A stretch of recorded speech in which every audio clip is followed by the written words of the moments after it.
Qu'est-il arrivé à la saga Divergente ? Comment on est passé de films ultra populaires dont tout le monde parlait à une trilogie complètement oubliée du cinéma ? Eh bien pour ça, il va falloir revenir quelques années en arrière.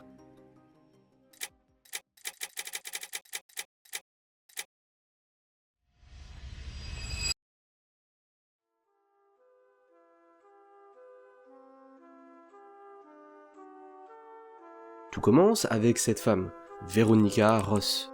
Lors de sa dernière année d'études, où elle suit un cursus d'écriture créative à l'université Northwestern, elle va entamer l'écriture d'une œuvre qui va changer sa vie, Divergente. Écrit durant les vacances d'hiver, le livre était aux premiers abords entièrement raconté du point de vue de 4, le personnage masculin principal de son œuvre. Cependant, pas satisfaite par le choix d'avoir comme personnage central un homme, elle va décider de tout réécrire du point de vue de Béatrice, qui deviendra ainsi le nouveau personnage central de Divergente. Et là, les choses vont prendre un tournant inattendu. À peine son livre écrit, et alors même pas encore publié, Veronica se fera racheter les droits d'adaptation au cinéma par la société de production Summit Entertainment. Mais pas que du premier, puisque Summit achètera aussi dans la foulée les droits des suites, alors même pas encore écrites ou envisagées par l'autrice. Divergente sortira alors un an plus tard, en 2011, chez les éditions HarperCollins Children's Books, et le succès sera immédiat. Divergente s'écoulera à des centaines de milliers de copies l'année de sa sortie, et ça ne fera qu'en s'améliorant, puisqu'en mai 2012, Insurgente, la suite de Divergente, sortira dans toutes les librairies du monde, et rencontrera un succès similaire. Et un peu plus d'un an plus tard, en octobre 2013, Allégiante, le dernier volume de l'histoire, sortira. Et vous le voyez venir, ça sera aussi un succès unanime. On estime qu'avec ces 3 livres, l'autrice Veronica Ross aurait vendu dans les 35 millions d'exemplaires en tout, et tout support confondu. Et 6,7 millions seulement en 2013. Ouais, c'est vraiment énorme.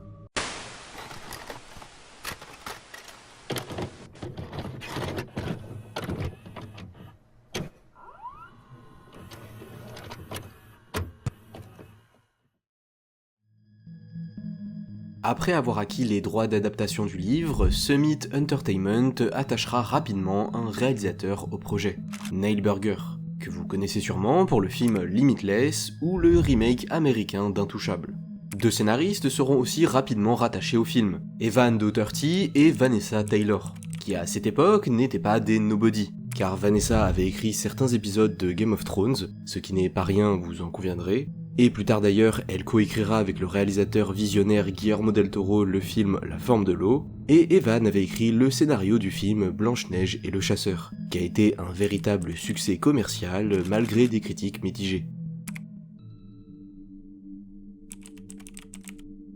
Pourquoi avez-vous choisi d'adapter un roman pour jeunes adultes en tant que prochain projet ?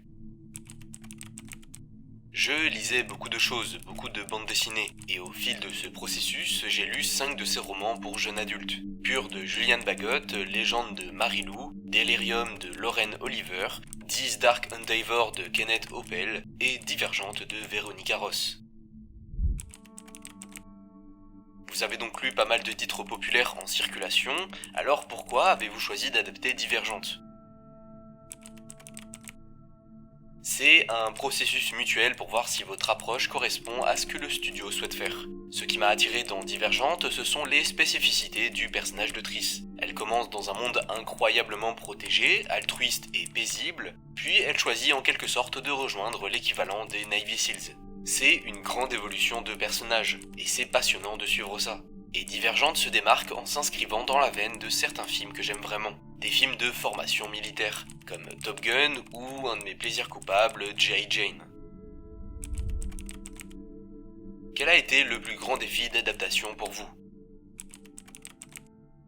Suivre l'évolution de Triss, de son point de départ à son point d'arrivée. Ce n'est pas facile car le livre est très dense, avec beaucoup de grandes idées. Le condenser en un film fidèle et captivant de 2 heures est un véritable défi. Il ne s'agit pas seulement de présenter 5 factions, il faut aussi prendre en compte une 6e entité, les Divergents, et également les sans factions.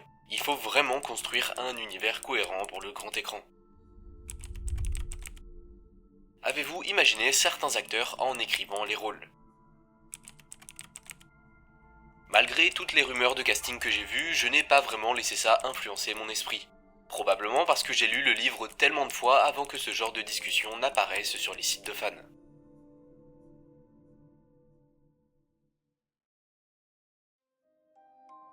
Malgré tout, l'actrice Shailene Woodley, connue à cette époque pour pas grand chose à vrai dire, sera choisie pour jouer le rôle principal de Béatrice. On peut dire que Divergente a un peu lancé sa carrière, avec notamment le film Nos étoiles contraires sorti la même année, qui a très bien fonctionné que ce soit au box-office ou en termes de critique. Un film réalisé par ce gars qui a fait bien plus tard le très controversé The New Mutants, auquel j'ai consacré une vidéo il y a quelques temps si ça vous intéresse. Et pour jouer le personnage de 4, plusieurs acteurs ont été pressentis, comme Alexander Ludwig ou Lucas Tile. Mais ça sera finalement Theo James qui sera choisi pour le rôle. Theo James à ce moment-là connu pour avoir joué dans le film Underworld Nouvelle Ère par exemple, saga que j'ai aussi traité il y a bien longtemps si ça vous intéresse. Un choix de casting pour le personnage de 4 validé par l'autrice. J'en étais sûr en quelques secondes, c'était 4 sans aucun doute. Theo parvient à capturer l'autorité et la force de 4, ainsi que sa profondeur et sa sensibilité. Il est parfaitement assorti à la présence incroyablement forte de Shailene dans le rôle de Triss. Je suis ravi. Le reste du casting s'est aussi constitué avec des gros noms, comme Miles Teller, Zoe Kravitz, Jay Courtney ou encore Kate Winslet, qui pour l'anecdote était la première fois qu'elle jouait un antagoniste au cinéma. Et elle en était très contente d'ailleurs, au point d'être vraiment méchante sur le tournage. Je ne suis pas idiote. L'idée que je n'avais jamais joué une méchante auparavant m'a traversé l'esprit. J'ai été presque surprise. J'avais vraiment envie de briser la glace et de leur dire « c'est bon, je suis vraiment sympa, je vous le promets ». Mais je me suis dit que juste pour aujourd'hui, j'allais les laisser penser que je suis une vraie garce.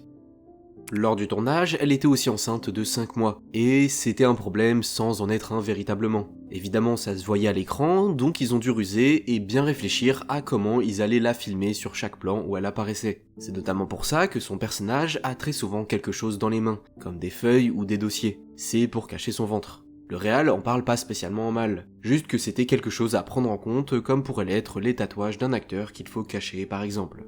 Pour ce qui est du tournage, rien de spécial à dire, à part que la quasi-intégralité du film a été tournée à Chicago, la ville où le bouquin se déroule. Donc c'est plutôt cool, c'est assez raccord. Et pour la post-production, bah pareil, rien de spécial à raconter, à part que le film a été annoncé pour être projeté en IMAX, comme l'a été Hunger Games et Twilight auparavant.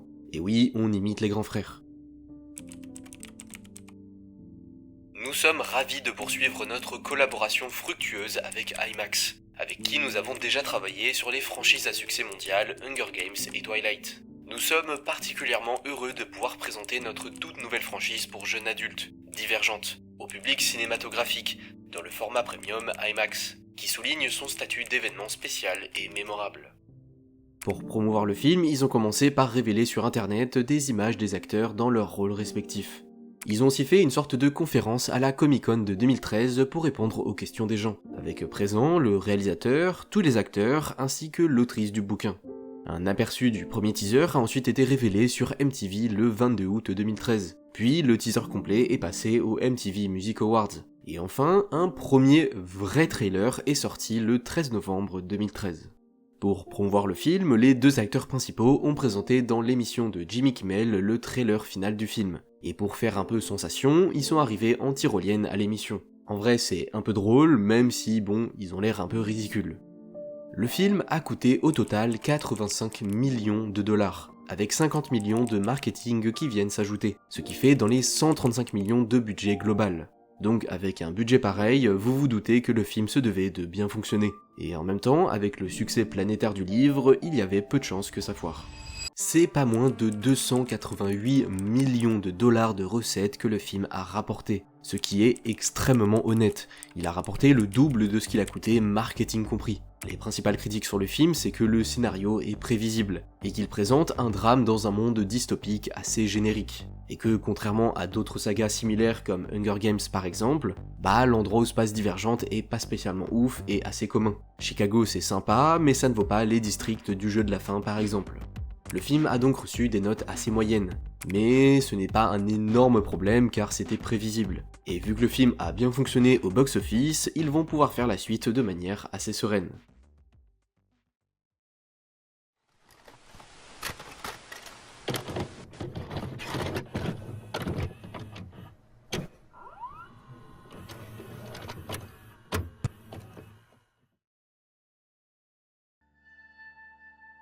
Durant la production du premier volet Divergente, et alors que ce dernier n'était pas encore sorti, un deuxième opus était d'ores et déjà en production. Oui, ça veut dire que la société de production était assez confiante sur le succès du premier film qu'ils ont directement enchaîné avec le deuxième, sans même attendre de voir si oui ou non le film allait fonctionner au box-office ou en termes de critique, si l'univers allait intéresser les gens, etc. Et ça s'explique facilement par une chose, le nombre de ventes des livres. À la date des événements, c'est-à-dire fin 2013, les 3 livres de la saga étaient sortis, et comptaient déjà à cette époque des millions de ventes au global. Tout comme Hunger Games et Twilight, ça a eu un succès littéraire énorme. Et donc Summit s'est dit que ça ne pouvait que marcher, c'est pourquoi ils ont autant speedé la production. Je vais pas vous le cacher, c'est quand même assez bizarre, et j'avoue que j'ai jamais vu ça auparavant. En général, même si une suite est déjà prévue pendant la création du premier film, la production du deuxième commence seulement après la sortie du premier, et après quelques temps, pour voir s'il a fonctionné et si ça mérite donc une suite financièrement parlant. En soi ici, c'est pas spécialement choquant, car avant même la production du premier film, ils avaient déjà au préalable acheté les droits d'adaptation de tous les livres. Et au vu de leur succès, il y avait presque aucune chance que le premier volet ne fonctionne pas au box-office. Mais malgré tout, il faut savoir que ça a eu un petit impact, puisque vu que le 2 a commencé à être fait pendant la fin de production du 1, Neil Burger, le réalisateur du premier film, n'a par conséquent pas pu revenir pour réaliser le second, vu que tout bêtement il finissait le montage du premier. Ouais, c'est ballot. À la place, ça sera Robert Schwenkte qui le remplacera à la réalisation et qui réalisera aussi le troisième opus. Un gars connu à ce moment-là pour le film Raid, que je ne connais pas du tout perso, ou encore R.I.P.D. Brigade Fantôme. Un film que j'adore vraiment, mais bon, c'est pas le cas de tout le monde au vu des notes qu'il a. Tous les acteurs de Divergente 1 reprendront évidemment leurs rôles respectifs, avec en plus quelques nouvelles têtes, comme Octavia Spencer, Naomi Watts, Daniel Dae Kim, ou encore Rosa Salazar, qui avait joué dans la série Brand New Sheriff Lever. Elle est bien pourtant cette série, c'est dommage que personne n'en parle. Shailene Woodley, qui après Divergente 1 a tourné dans Nos étoiles contraires, s'était coupé les cheveux pour le film, et ne voulait pas porter une perruque pour Divergente 2 car elle trouvait qu'elle faisait toujours faux. Elle en a donc parlé au réalisateur, et ce dernier a accepté sa requête de garder ses cheveux courts pour le personnage. Et en plus, parfois les choses sont bien faites, car ça fait un bel écho au livre, vu que dans ce dernier, le personnage se coupe les cheveux pour arborer un carré. C'est pas aussi court que Shailene, j'en conviens, mais quand même c'est sympa, ça fait un petit élément book accurate. Pour ce qui est du tournage, encore une fois, rien de spécial à dire, à part que c'est principalement à Atlanta que tout a été tourné cette fois-ci. Et pour la promo du film, pas mal d'affiches 3D animées présentant les personnages sont sorties sur internet. Et oui, c'était encore un peu la mode de la 3D à ce moment-là. Et après, c'est le combo classique. Les teasers, les trailers, etc., etc. Le film a rapporté un total de 297 millions de dollars au box-office, pour un budget estimé à 111 millions hors marketing, ce qui est pas mal, mais moins bien que le premier film, étant donné qu'on peut imaginer un budget marketing similaire, voire supérieur au premier volet. Le film a été un peu moins bien reçu que le précédent, mais beaucoup saluent encore une fois la performance de Shailene Woodley, et certains disent même qu'elle sauve très clairement les deux films, tellement ils sont mauvais. A contrario, d'autres personnes trouvent qu'il y a une nette amélioration par rapport au film précédent, grâce à notamment l'augmentation du budget, qui a permis de mieux peaufiner le film et le rendre plus crédible. Mais la critique globale qui est faite à ce deuxième film est sur le même point que le précédent, c'est-à-dire le scénario. Et pourtant, vous le savez, ça ne va pas du tout les empêcher d'en faire un troisième opus.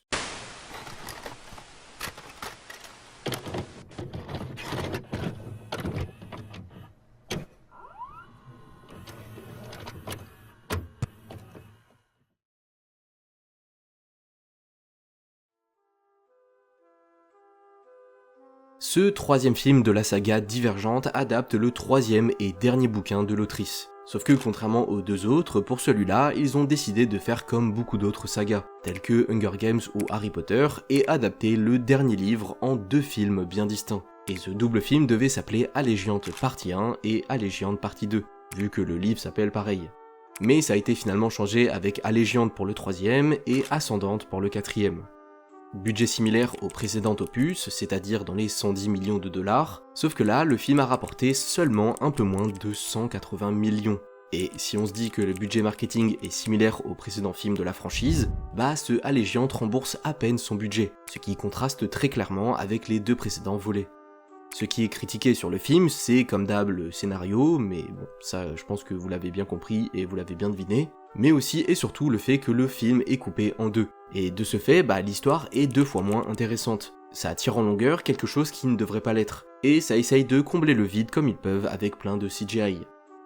Les acteurs du film, et notamment Shailene Woodley et Zoe Kravitz, ont réagi face à ce déclin de la saga. Shailene dit même à un moment dans une interview qu'elle voulait vraiment arrêter d'être actrice à ce moment-là à cause du déclin des films. Le dernier tournage a été une expérience difficile pour tout le monde. Et c'est vraiment ce qui m'a fait réaliser que j'avais besoin de vivre des expériences humaines en dehors de cette industrie. J'ai senti qu'il était temps de faire autre chose. J'ai appelé mes agents et je leur ai dit « S'il vous plaît, ne m'envoyez plus de scénarios, j'ai besoin d'explorer d'autres horizons ». Dû au flop au box-office et encore plus que les autres en termes de critiques, le 4 sera bien évidemment et malheureusement annulé. Mais annulé uniquement pour le cinéma, car il a été choisi à la place de bel et bien le sortir, mais à la télévision. Et après ça, de sortir une série spin-off, qui se déroulerait évidemment dans le même univers, mais sans les acteurs principaux de la saga évidemment. On ne sait pas trop si ça devait se passer avant ou après, mais perso j'imagine après quand même, car c'est plus simple de faire une histoire qui se déroule après qu'avant. Ça fait beaucoup de après-avant. Étonnamment, Shailene Woodley était ouverte à reprendre son rôle de Triss, mais seulement pour un projet au cinéma. Et quand ça a été officialisé que ça serait bel et bien un projet pour la télévision, elle s'est évidemment retirée, ne voulant pas reprendre son personnage. En 2017, il sera annoncé que Lionsgate s'associera à la chaîne TV payante américaine Starz pour faire la série. Mais un an plus tard, au final, tout a été annulé, car juste plus personne n'était intéressé à l'idée de faire une série divergente. Que ce soit le réalisateur, le casting, s'il y en avait un d'ailleurs, on n'en sait rien, ou même juste les gens chez Starz et Lionsgate, vraiment plus personne n'était intéressé de faire un truc sur Divergente. Donc ouais, au final, tout a été annulé, que ce soit le film car l'actrice ne voulait pas revenir pour jouer dans un téléfilm, ou la série car, en fait, tout le monde s'en foutait. Tout est bien triste.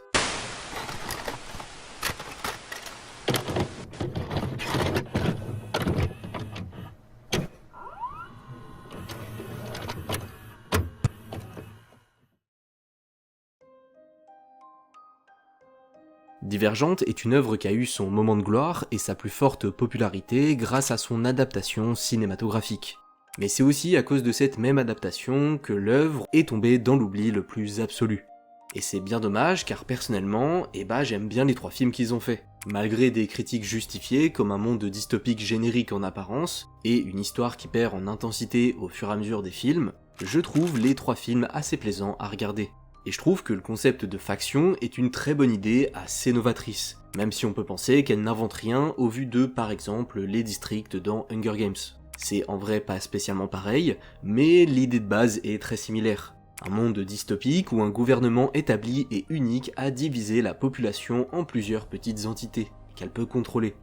Malheureusement, Divergente est aussi une saga qui a subi son succès. Les gens attendaient beaucoup le premier film, qui a su combler un peu les attentes des fans, mais qui a quand même reçu des critiques mitigées. Puis un deuxième est sorti, qui a moins plu que le précédent, sachant que le premier n'avait pas été un grand succès critique, ce qui a fait que pour le troisième, les gens attendaient beaucoup moins sa sortie. Et vu qu'il est encore moins bon que les 2 précédents, ça a complètement enterré la saga. Je suis personnellement convaincu que s'ils avaient décidé de conclure cette histoire avec un 3e et tout dernier film, donc pas en le splittant en 2 comme ils ont fait, ça aurait je pense au minimum eu un succès comme Insurgente, soit le 2e film. Et ça leur aurait permis de peut-être continuer de faire vivre cet univers, avec une série, des spin-offs, etc., etc. Même si l'histoire de Veronica Ross fait 3 films, et un 4e pour les connaisseurs mais il est beaucoup moins important, peut-être que par exemple s'ils avaient décidé de faire une série ou des films spin-off, elle aurait pu participer à la création de ces suites. Mais qui sait, peut-être que dans quelques années, une personne ou un studio décidera de déterrer cette saga pour la réadapter. Mais ça, y a que l'avenir qui nous le dira.